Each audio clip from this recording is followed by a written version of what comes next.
I never expected to find my former maid at the airport. What happened next changed everything. I will never forget the day everything fell apart. The chaos of the airport was a swirl of sound and color, announcements blaring overhead, people rushing by, their faces a blur of stress and anticipation. And then, there she was. Just a glimpse at first. A flash of familiar eyes catching the light. My heart raced. A spirit long thought buried resurfaced, igniting a mix of confusion and fear inside me. Maria. My former maid. Years had passed since I saw her last. I never thought I'd run into her here, of all places. Why was she at this airport? My palms grew clammy, and my mind raced with questions. Had she come to visit? Or had she escaped the shadows of her past? The air felt thick, like there was more to her story than met the eye. Memories surged through me like waves. I could see her in the small, cluttered apartment where I grew up. Her laughter echoing as she chased my little brother around, her gentle hands wiping away my tears when my heart broke over childhood dramas. But then I remembered the whispers. The rumors that sent her fleeing. Had our lives changed that much? Just then, I noticed her. She stood a few feet away, eyes scanning the crowd, her expression a mix of hope and dread. My heart squeezed. Was she searching for someone? Or perhaps something else entirely? The world around us faded away, every sound dulling to a distant hum. I stepped closer, driven by an inexplicable pull. But the moment our eyes met, an electric shock of recognition rushed through me. In that split second, the air thickened with unspoken words. My chest tightened. An ache surged. What had happened to her? What darkness had she endured? Before I could take another step, a loud shout pierced the air. A security guard rushed by, urgency in his movements. Maria flinched, her eyes darting like a deer caught in headlights. And just like that, she vanished into the crowd, lost among strangers. My heart pounded painfully in my chest. What had I just seen? Why was she hiding? I had to know. It felt like a wild feed of emotions. Fear, regret, and a desperate need to connect. I pushed through the throngs of travelers, my stomach churning with anxiety. Was I chasing shadows? Or was this something more? Just then, my phone buzzed in my pocket. A notification. A message from my brother. He needed me. But as I glanced back at the crowd, my heart sank. Maria was gone. I stood there, breathless. What did it all mean? Why did fate bring us together at such a moment? Hey, before we continue with this amazing story, I need to give you an important heads up. Many subscribers have reported that YouTube unsubscribed them without warning. Take a quick second to check the red button below to make sure you're still subscribed to the channel. I'd hate for you to miss any of the exclusive content coming soon. And while you're there, smash that like button, it really helps me out with the algorithm. Oh, and tell me in the comments, which city are you watching from? I love getting to know every amazing person who's part of this community. Your participation makes all the difference. Let's connect. The fluorescent lights overhead flickered, casting a harsh glow on my confusion. I stood frozen in the sea of bustling travelers, grappling with the surreal encounter. My brother's message felt distant now, meaningless in the face of Maria's sudden reappearance. What was she running from?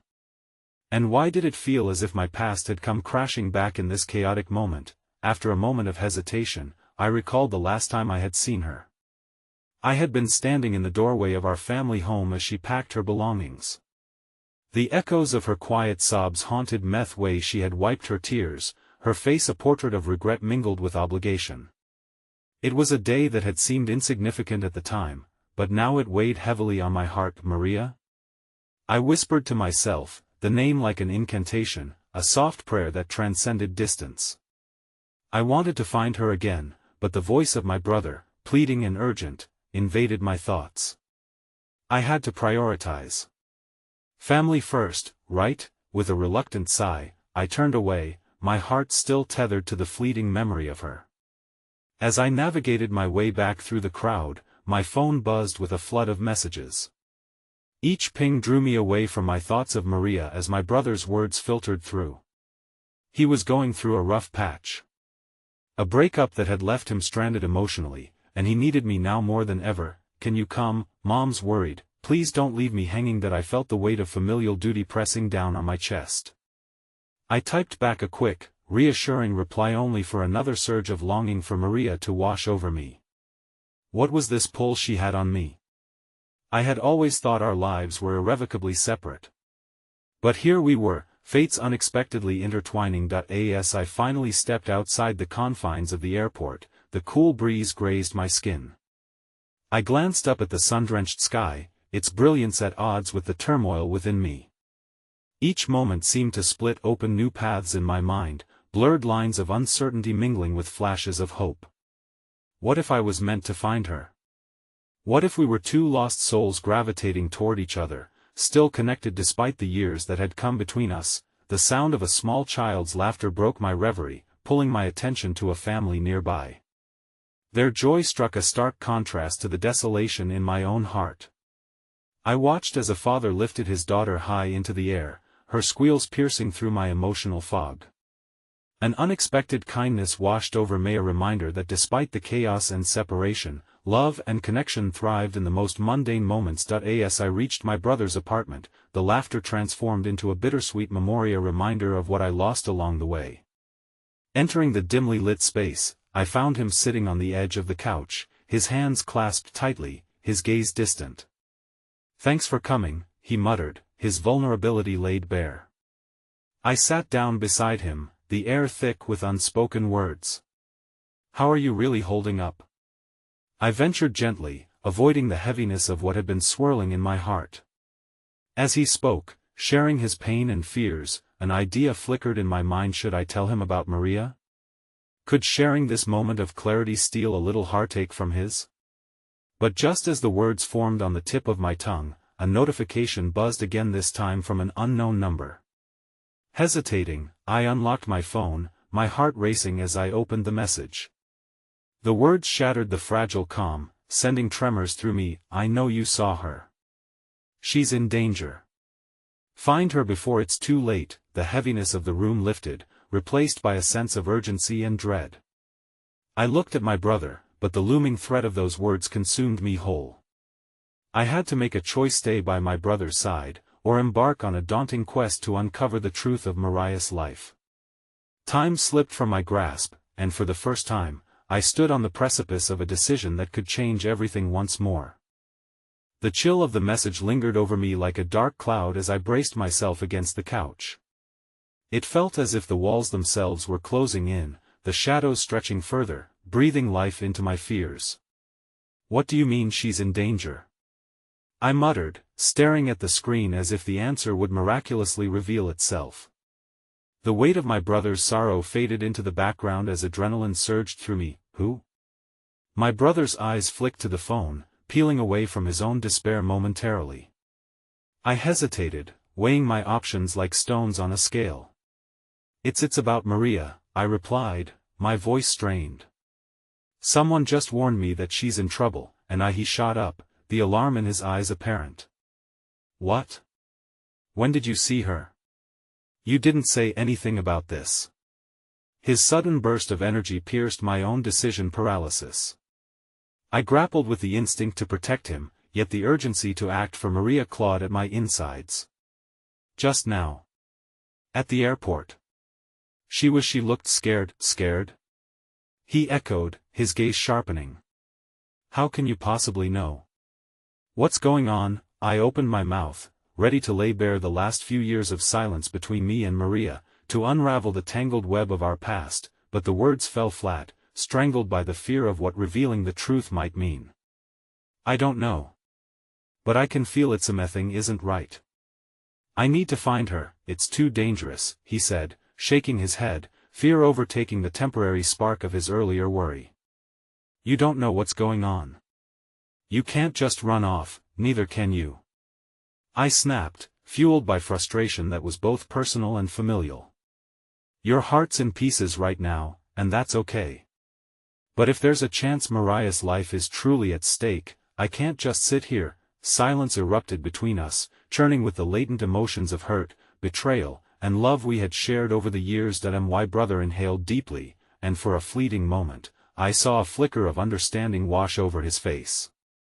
He was grappling with his own pain but felt it too, the growing urgency for Maria.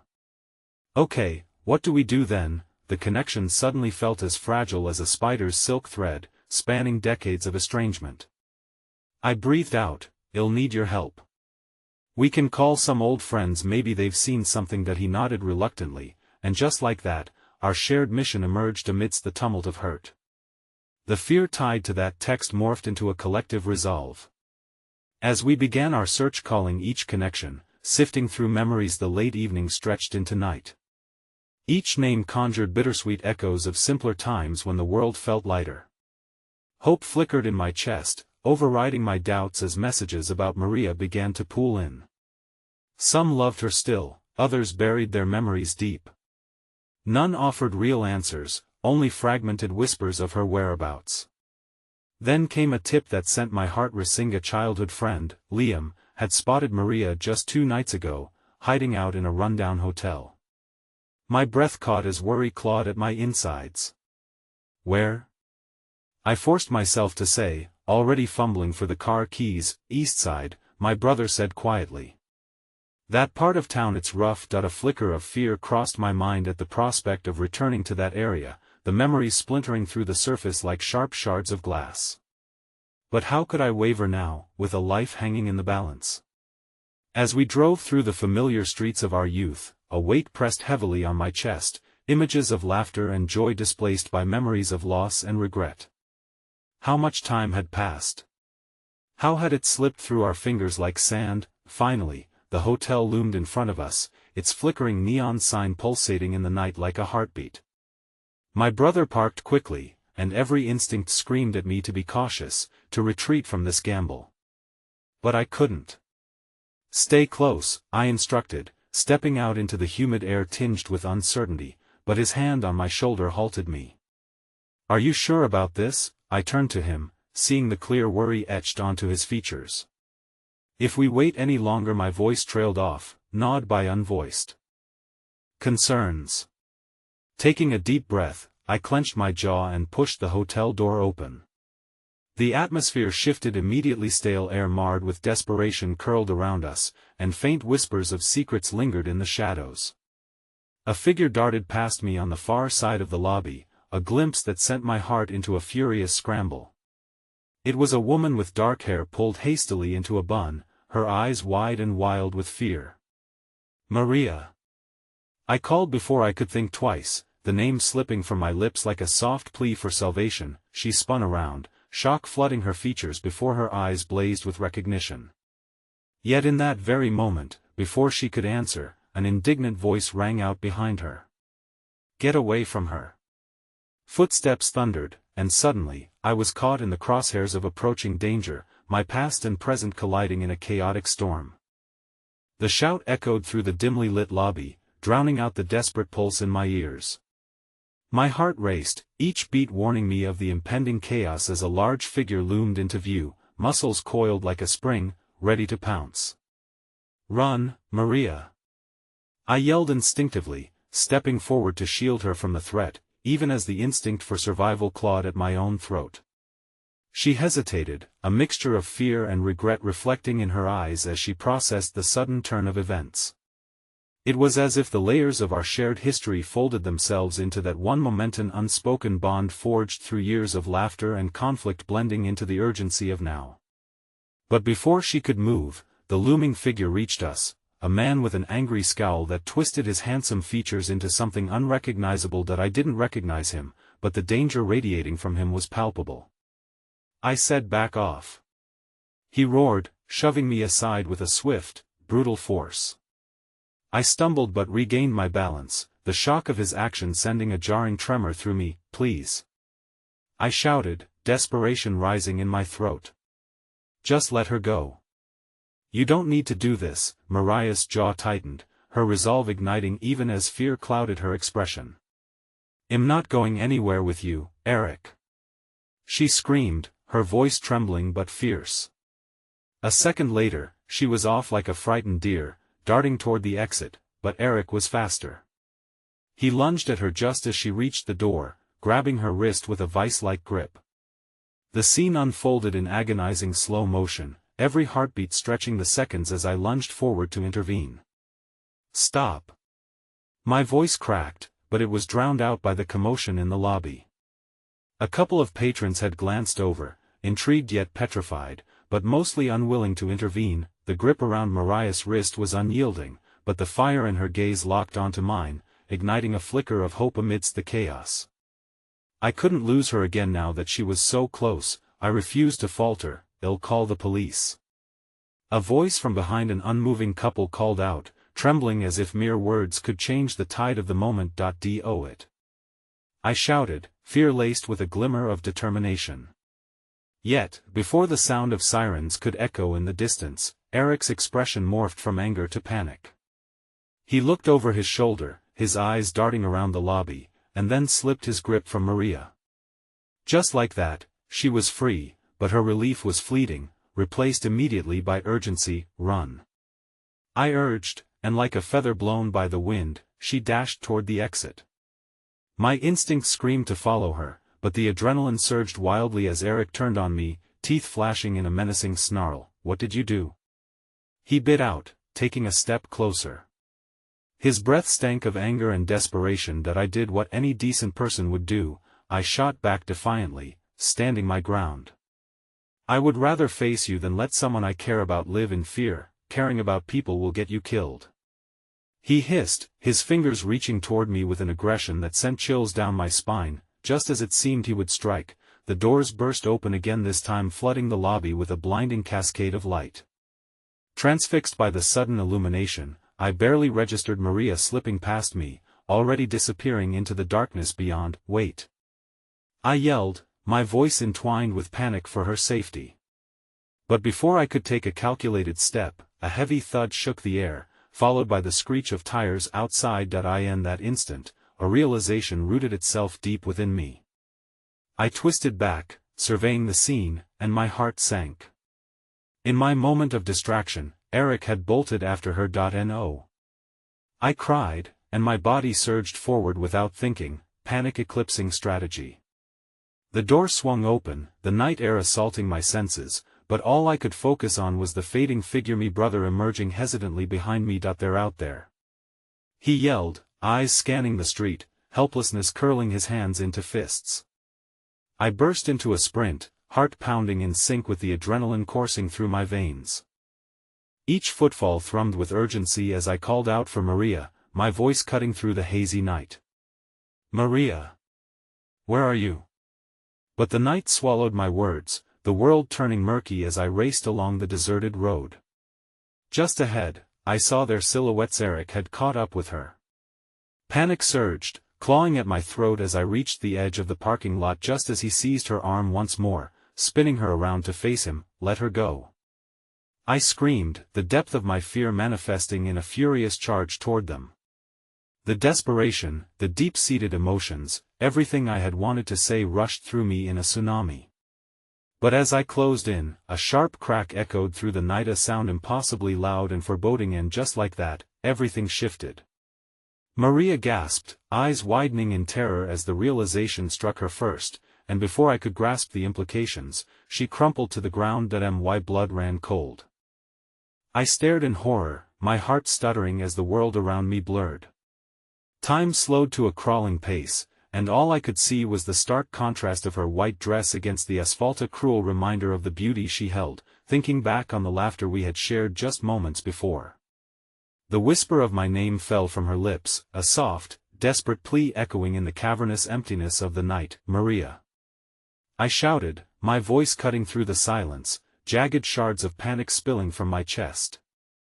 I lunged forward, my feet pounding against the ground, urgency propelling me closer.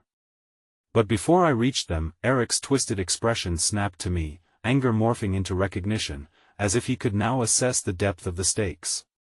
"Stay away!" He warned, his voice a tension-filled growl, echoing off the dim streetlights. You have no idea what you're getting into, let her go. I cried out again, breathless with desperation. My mind raced, analyzing possibilities as the fear solidified around a new emotion fury. What right did he have to reduce her to this moment, but behind that fear and anger was something more, something like heartbreak. I had thought I had lost her once already, that I could never face the reality of our separation again. And yet here we were, history hanging heavy in the air. The way he held her arms so tightly, like she was merely a possession, ignited a flame in my chest, a natural urge to protect her at all costs. With a fierce push of energy, I surged forward, expecting to fight, to force him to release her, when I saw a glimmer of metal reflecting the streetlight, held tightly in his other hand. A Glock. The metallic surface glistened ominously, and dread slammed into me like a tidal wave. Eric, please. Maria managed to plead, her voice cracking as her eyes darted between us, desperation etched across her face. You don't have to do this. Just let us go, shut up. He barked back, gripping her tighter, causing her to wince.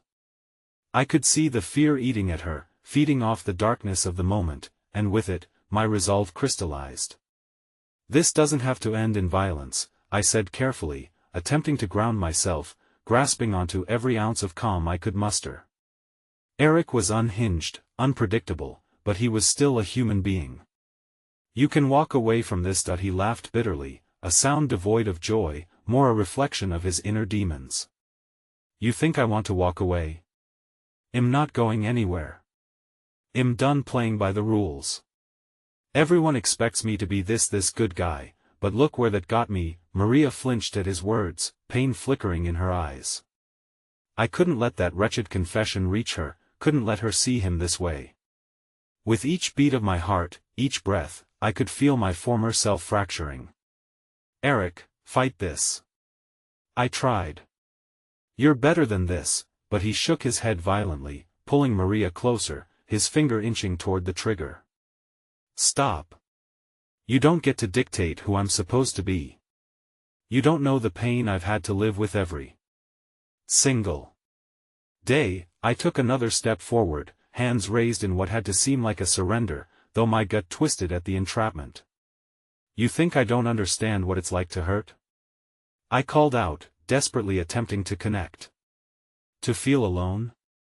I understand that better than you can imagine. The tension crackled like electricity, and for a fleeting moment, I saw doubt flash across his face, a small crack in the facade. But before I could seize the moment, his grip on Maria twisted painfully, a defining action that mirrored his turmoil. Suddenly, the blaring sirens pierced the thick air, merging urgency with dread.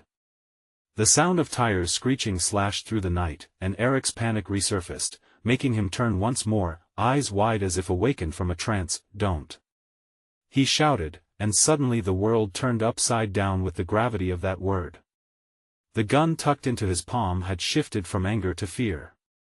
I inhaled sharply, adrenaline surging as I sensed an opening. In that fleeting moment of distraction, it was like everything took on a life of its own, me instincts roaring louder than any thought. I barreled forward. Maria, get down. She fell to the ground, and I dove, my body colliding into Eric's just as he pulled the trigger. The world seemed to shatter into pieces, the thunderous bang echoing in tandem with the instinctual choice I made to protect her, not just from him, but from the monster I feared he could become. Amidst the chaos, I felt an impact, sharp and agonizing. I gasped, the breath snatched from my lungs as my body crumpled to the ground, and with it, the surrounding world morphed into a dark blur. Please no. No.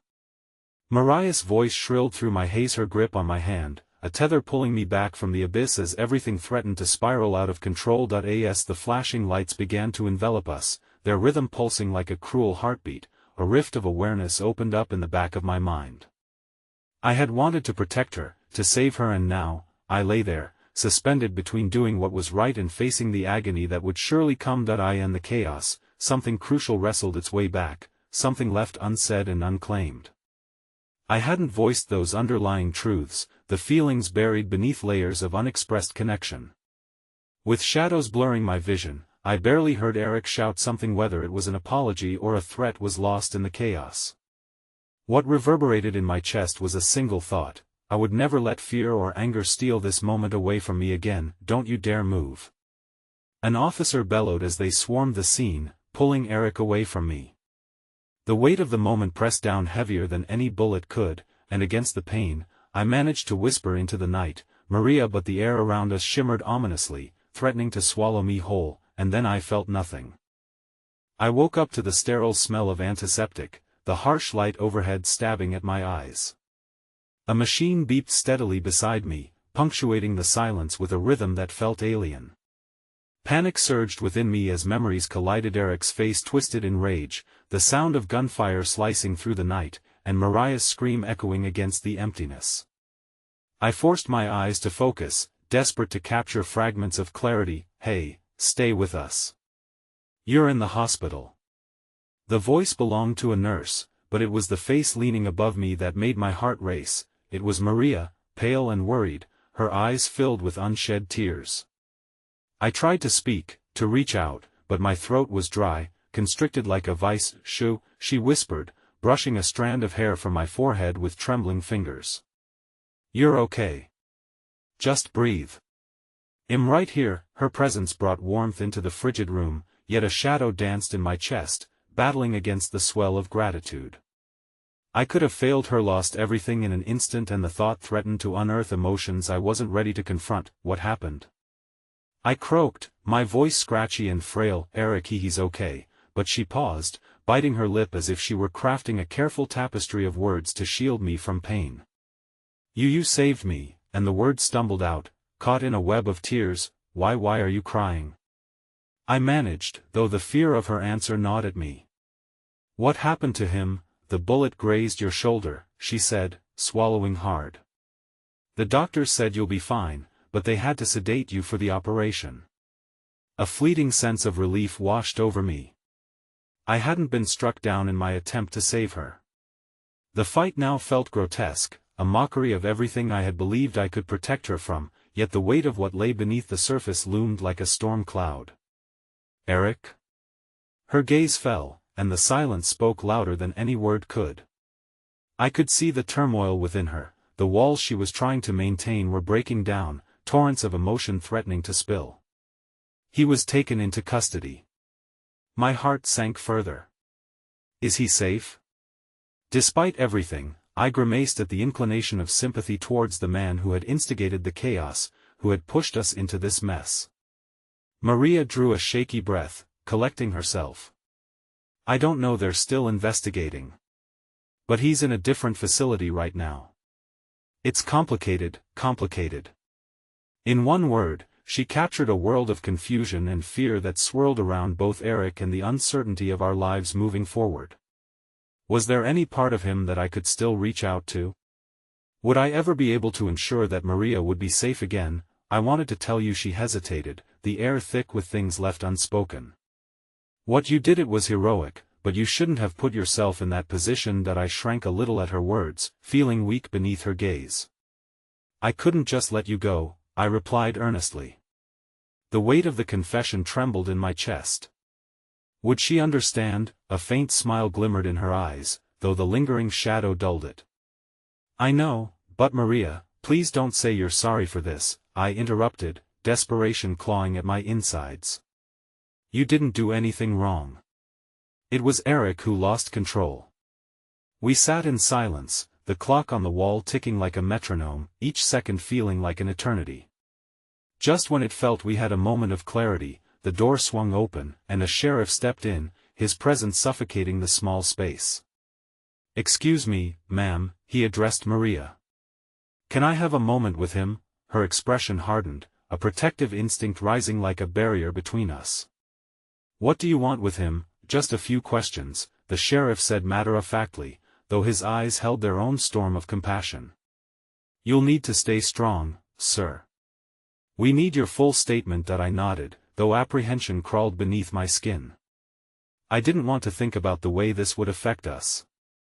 I didn't want to think about what happened next in terms of Eric's mind, still fractured, still volatile. As the sheriff began to speak, I could see Maria shifting at the edge of the room, uncertainty flickering in her gaze as she caught my eye for just a moment longer before the door swung closed behind her. I felt the air change, the conversation sliding into serious territory, questions circling around that harrowing night. As the sheriff probed deeper, shadows flickered at the corners of my mind, unrest festering within. Somehow, I could sense that this story wouldn't end here, that what followed had tangles of danger yet to unfold. Then the door burst open, and this time, it wasn't Maria who stepped in. It was Eric's mother, her face a tapestry of grief and frustration, confusion swirling within her dark eyes. "Where is he? Where is my son?" My heart dropped, a sensation of icy dread settling around my core. I hadn't thought of what had happened to them, the fallout of the darkness that could swallow us whole. The realization hit me that it was much more complicated than I had ever imagined, and in that moment, I knew everything was about to change. The turmoil in the room intensified as Eric's mother advanced toward me, her eyes filled with disbelief and a sorrow that felt like a dagger to my gut. "You were there. You must know what happened." Her voice was a tempest, fueled by confusion and the frantic drive to protect her child. That I glanced at the sheriff, who remained silent, perhaps respecting the gravity of the moment or simply weighing the potential fallout of what was about to be said. A sudden aching loneliness enveloped me, a reminder that nobody truly understood the bitter complexity of our shared reality. Mrs. Donovan, I began, but the words drifted before they could be of any comfort. "Did you see Eric? Did he hurt anyone?" she demanded, her breath trembling between each accusation. "He's not a monster. He wouldn't hurt anyone." "I know he wouldn't, please," I pleaded, my heart racing as I recalled the chaos of that night. "It wasn't like that. He was upset it spiraled out of control. I didn't want anyone to get hurt." I clutched the bedsheets, feeling their crispness against my skin, as if summoning strength from them, but I could barely hold her gaze. She stepped closer, determination replacing the initial shock in her eyes. "You're the one who made him angry. You're the reason I saved Maria." I blurted out, the words escaping like a shield in the heat of the moment. Eric's mother faltered, her expression shifting as if my words had carved through the gloom of her grief. She was in danger, and two couldn't stand by. The sheriff finally spoke, gently guiding the conversation back to my statement. "You did the right thing. But we need you to remember everything, and we need to know how you feel regarding Eric's actions that night." The room held its breath as anger and anguish rippled between us. Eric's mother stared at me, the tide of emotions pulling her from fury to empathy. "You think he's this monster, but he's just a lost boy trapped in his own darkness." That I could barely breathe, the fight within me torn between trying to defend my actions and the guilt that threatened to consume me. "He made choices that night, choices that hurt people." Was that a choice?" she interrupted, her voice wavering. "Was he in control? Or was it something deeper that drove him?" I glanced out the window, seeing the blueness of the sky contrasting against the gravity in the room. The conversation quickly shifted as my mind wandered to the secrets Eric had harbored, the ghosts that clung to him. Had we all overlooked the pain he was wielding? "Maybe we all failed him," I whispered, the weight of those words resting heavily on my chest. "Nobody sees the damage until it's too late," she replied softly. Her features softened with understanding. "But you could be the one to help him. If you would just reach out." Before I could respond, the sheriff cleared his throat. "Ma'am, we must proceed with collecting statements. Right now, it's about figuring out what led to these events." Just then, a nurse appeared, her demeanor brisk yet empathetic. "I'm sorry, but there are limits to visiting hours. You'll have to step outside if you wish to continue this discussion." Reluctantly, Eric's mother stepped back, her fury replaced by resignation.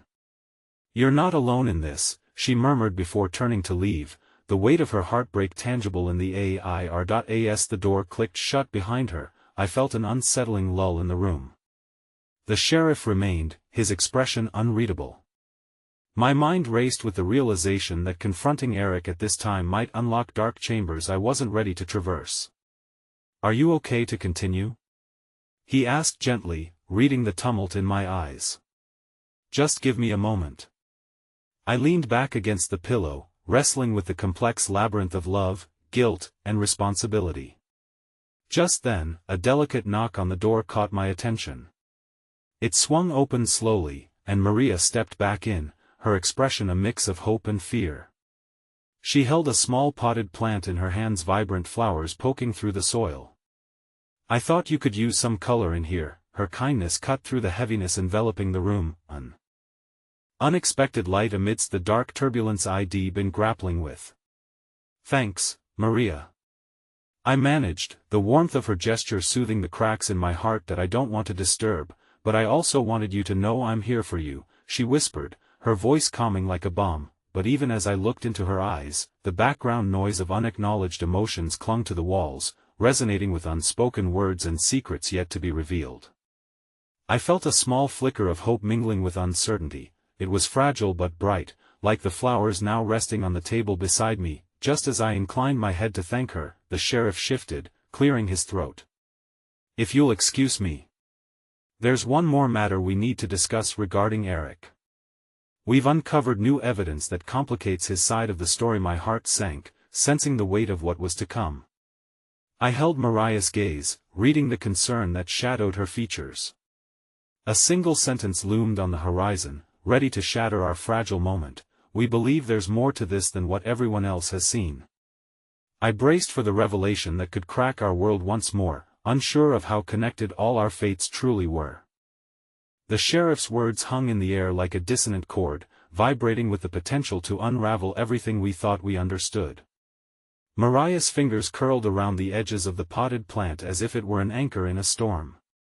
I could feel a tremor ripple through her, the unspoken fear mirrored in the depths of my own heart. What do you mean by more? I asked, my voice strained and thin, as if even the act of speaking made the truth more inevitable. The sheriff spread his hands, his expression grave.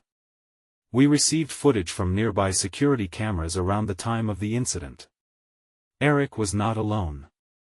There were others involved. A rush of cold fear coursed through me. I pictured Eric's face, constantly tethered between light and shadow. Who were these others? Suddenly, the events of that night felt larger and more chaotic than I had dared to admit. What exactly does this footage show? The sheriff hesitated, and in that brief pause, I could feel a shift in the air, the promise of rising turmoil. It shows him with a group others who seemed to be egging him on, pushing him into a state of anger that was not his own. Egging him on? Maria echoed incredulously, her brow lined with worry. But why would anyone? Because sometimes, pain finds company, I mumbled, reflecting on my earlier thoughts of failure, my mind racing with implications. Were these influences lingering in the shadows of Eric's life? A chilling notion settled in my stomach. What are you saying? They might not be innocent bystanders, the sheriff continued, his eyes searching mine, as if gauging my ability to handle the truth. Their involvement complicates what Eric died. A greater responsibility may lie with them. Are you saying someone made him do it? I asked, the realization sending me reeling. That he could have been manipulated, there's a strong possibility, yes. The sheriff nodded slowly. But it doesn't absolve him of his actions. It could mean that we're stuck in a web of blame. I finished for him, the gnawing bitterness rising. What do we even do now? First, we need to verify who these individuals are and their connections to him. We're also looking into whether they had a specific motive. The sheriff straightened, determination anchoring his words. This is where you may be able to help if you're willing to share your memories of that night. Suddenly, it felt like too much. The weight of those shadows pressing down was suffocating. With every passing moment, the once simple narrative of a boy I thought I understood was unraveling. My heart raced as I felt Mariah's comforting presence beside me, her warmth a fragile shield against the harshness of reality. I'll do whatever I can, I said, almost instinctively, locking my gaze with the sheriff's. Eric needs help, and if these people are dangerous we can't just leave him out in the wind. The sheriff nodded solemnly, a flicker of respect passing between us. Yet just as I felt a flicker of strength, almost as if we were rallying hope from the very depths of despair. A sound reverberated through the hallway, a cacophony of shouting followed by a crash. Mariah's eyes widened in fear, and we turned toward the door in unison, our hearts pounding in a rapid cadence. The sheriff moved swiftly, his breath coming out as an urgent command to stay put. But there was no staying when the cracks in our reality began to widen. As chaos unfurled outside the room, the sheriff hurried to the door, tossing a protective glance back. "Stay here.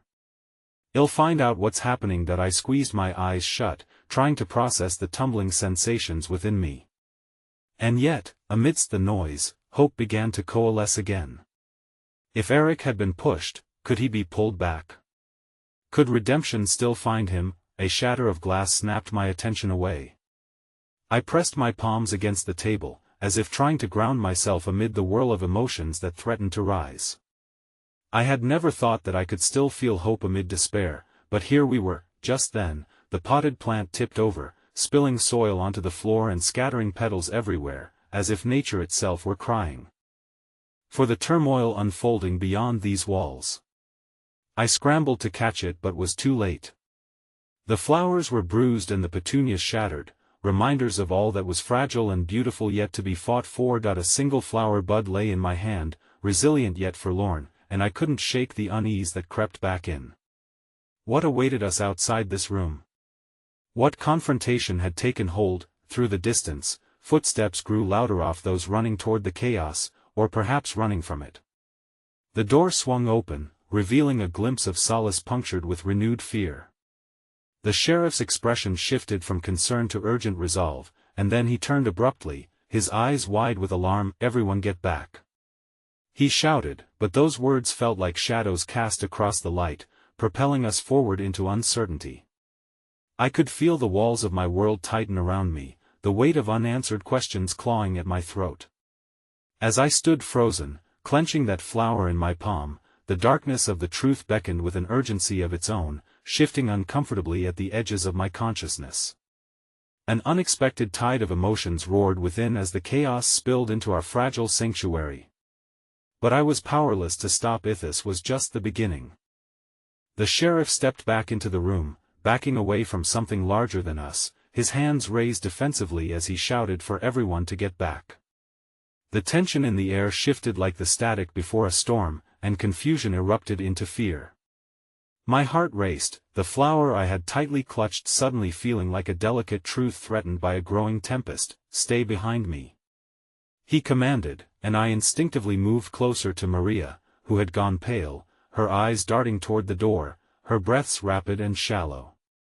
The shouts outside were now mixed with the sound of pounding feet, a cacophony that felt insistent, demanding attention and action. "What's happening?" I whispered, my voice barely rising above the din, searching for answers in the sheriff's wild eyes. But instead of clarity, I found only urgency, a need to protect and to confront whatever was lurking in that uncertain space beyond the threshold. The sheriff swiveled, his body blocking the doorway as if he could shield us from the chaos. "Just wait," he hissed, and a flicker of a plan ignited in his gaze. But I saw the shadows curling around him, shadows filled with doubt and urgency. Suddenly, the door burst open further, revealing a frenzied group of townsfolk spilling into the room, faces twisted with anger and fear. "Where is he?" one woman barked, desperation threading her tone, her eyes wild. "Where's Eric? We need to find him, can't be left alone with them." I froze at the mention of his name. My mind raced back to the sheriff's words, the shivers down my spine at the thought of Eric, manipulated, caught in a net woven by forces beyond his control. I knew he needed help, not condemnation. Yet, as the crowd pressed forward, a gnawing fear gripped me. What if they were his own monsters? What if the weight of public opinion was more dangerous than his erstwhile companions? "Everyone, calm down," the sheriff shouted, trying to reclaim control, but his voice was drowned out by the growing unrest. Eric wasn't here, and yet his name echoed between us like a bell tolling for what we had lost. I felt a determined fury rise through my chest, warming against the cold realization that whatever happened next was going to unravel our already strained understanding of what it meant to be part of this community, be a part of Eric's life. "Hold on," I called, my voice surprisingly strong as I stepped forward, pushing through the crowd. To make sense of this, we need to talk about what really happened. Maria clutched my arm, her expression a mix of fear and admiration as I fought against the current of discord swirling around us. Are you sure? She whispered, her eyes searching mine. You could make things worse that I have to try, I replied, the flower now a ghost in my hand, a pivotal emblem of both fragility and hope. I took a deep breath, glancing at the sheriff, who nodded slightly, a flicker of encouragement in his eyes. Someone has to listen, I continued, my voice stronger now amidst the unrest. Eric isn't alone in this, he didn't act without influence. If we want to understand him, we need to understand what happened that night. But just as my plea hung in the air, the door swung wider, an impending shadow slipping in, a tall figure with a clenched jaw and wild eyes. I recognized him immediately. It was Mark, Eric's oldest friend, his presence like a punch to the gut. Where's Eric? He demanded, his voice low and dangerous, his eyes scanning the crowd like a predator looking for its prey. I need to know if he's safe. Safe from what? I pressed, my heart pounding with urgency. What do you know? I mean, what really happened? Mark's demeanor shifted, a flicker of hesitation crossing his lips before he answered. They're talking about him like he's the monster, but they don't know what they're really dealing with. What do you mean? I felt a shiver crisscross my spine. Those people who egged him on, Mark spat bitterly. They're not just some random kids. They're connected. They don't want anyone to find out what they pushed him to do. You think he's the only one in trouble? A wave of shock crashed into me. Could Eric have been drawn into something larger than just a moment of violence? I felt Mariah's hand tightening around mine, anchoring me to this swirling turmoil. If he's in trouble, I started, but before I could finish, the sheriff interrupted, his face hardening with resolve. Enough. We need to figure this out, not let it escalate. If anyone knows anything that could help unravel this, now is the time to speak. The air thickened with tension, and for a fleeting moment, I saw hope flicker in the eyes of the townsfolk. But my thoughts were lost in the cadence of uncertainty. What was the truth? Had Eric become part of a larger conflict? Just then, a loud crash echoed through the hall, and a figure stumbled in. Eric. His clothes were torn, and his face bore a fresh bruise, eyes darting with a wild mix of fear and defiance. I felt my heart leap in my chest. Get away! He shouted, eyes wide as he surveyed the crowded room. You don't know what you're dealing with. His voice resonated with a painful clarity, and everything inside me froze. In that moment, the reality of our unraveling began to settle like the dust stirred by his sudden entrance. Eric stood at the eye of the storm, threads of conflict pulling tighter around him, and it felt as though everything we had built, our understanding, our hope, the fragile connections we clung to, was threatened by an impending truth that might change everything forever. As I stood frozen, holding that fragile flower bud in my palm, I realized, this was just the beginning of a confrontation that would shatter any remnants of certainty we hoped to cling to. With a deafening silence enveloping the room, I felt the weight of the moment anchoring us all. Eric stood at the threshold of chaos, the eyes of the townsfolk boring into him like arrows. It was as if time had unraveled, placing everything we'd fought for in stark contrast against the darkness that loomed around him. Eric, please, I called out, the word slipping from my mouth like a lifeline thrown into turbulent waters. You don't have to do this.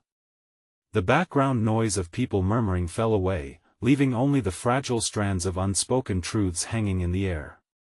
In that moment, I felt closer to him than ever, not just as someone who had fought to save a life, but as a fellow soul fragile amidst the wreckage. His wild eyes hesitated for a second, a flicker of uncertainty breaking the fierce bravery he had shown.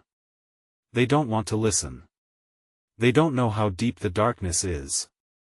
The desperation in his voice mirrored my own turmoil, the need to be understood, to not be vilified for circumstances beyond our grasp. Then let us help you. I stepped forward, propelled by an urgency that eclipsed the fear swirling around me. You don't have to shoulder this alone. I recognized the familiar face of Mark lingering near him, eyes flashing as if weighed down with echoes of accountability. "We can figure this out together." The shadow of doubt danced in Eric's gaze, softened by the revelation that perhaps, it didn't have to be a battle unilaterally fought. "And what if I'm lost?"